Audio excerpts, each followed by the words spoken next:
Bonjour chers chroniqueurs, bienvenue dans mon univers. Ici, chaque histoire est écrite pour t'inspirer, te faire réfléchir et te toucher. Alors, abonne-toi, like et commente, parce que ton soutien, c'est ce qui me pousse à en créer plus. Ensemble, faisons voyager ces récits. Je te remercie pour ton soutien. Il y a des moments où tu as l'impression que le ciel est fermé. Tu pries, tu jeûnes, tu espères. Rien ne change, mais tout semble se taire. Le silence devient lourd et ta foi vacille. Je sais ce que c'est. On est nombreux à être passés par là. Parfois, on baisse les bras. Tu regardes ta vie et tu te dis « Est-ce que Dieu m'a oublié ?» Non, il ne t'a pas oublié. Il t'entend et même dans ce silence, il agit. La première clé, c'est de comprendre que l'épreuve n'est pas un signe d'abandon. C'est souvent un passage nécessaire. Même Jésus, avant la gloire, est passé par la croix. Dans Jean 16, 33, Jésus dit « Vous aurez des tribulations dans le monde, mais prenez courage, j'ai vaincu le monde. » L'épreuve n'est pas la fin de l'histoire. Cette femme, elle avait pourtant demandé la volonté de Dieu avant de dire oui, mais après les enfants, il ne la regardait plus.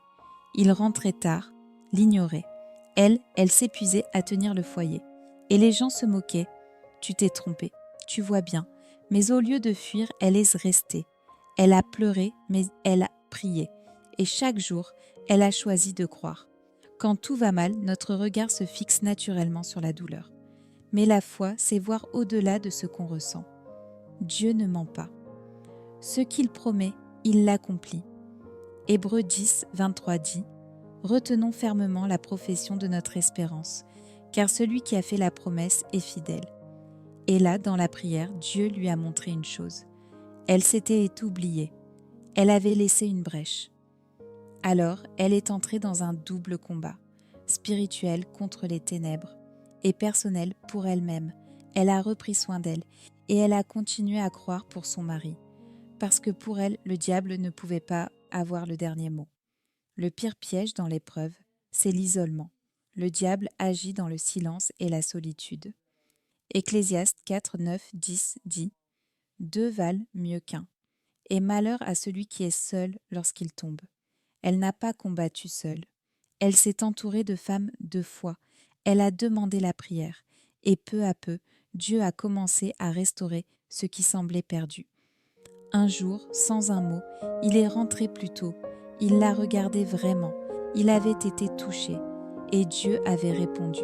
Si tu traverses une saison d'ombre, n'oublie jamais, ce n'est pas parce que tu ne vois pas Dieu qu'il a quitté la scène. Parfois, il travaille en coulisses. Il façonne dans le silence. Il prépare dans le noir. L'aurore ne crie jamais pour arriver, mais elle finit toujours par percer la nuit. Il n'a jamais promis une route facile, mais il a juré de ne jamais t'abandonner. Et quand Dieu fait une promesse, l'univers entier se tient tranquille jusqu'à ce qu'elle s'accomplisse. Alors reste là, tiens bon, pleure s'il le faut, mais ne lâche pas la foi. Tu veux savoir comment garder la foi ? Ce n'est pas en niant la douleur, ce n'est pas en faisant semblant que tout va bien, c'est en apprenant à déposer ta douleur devant celui qui guérit, celui qui restaure ce que tu ne vois plus.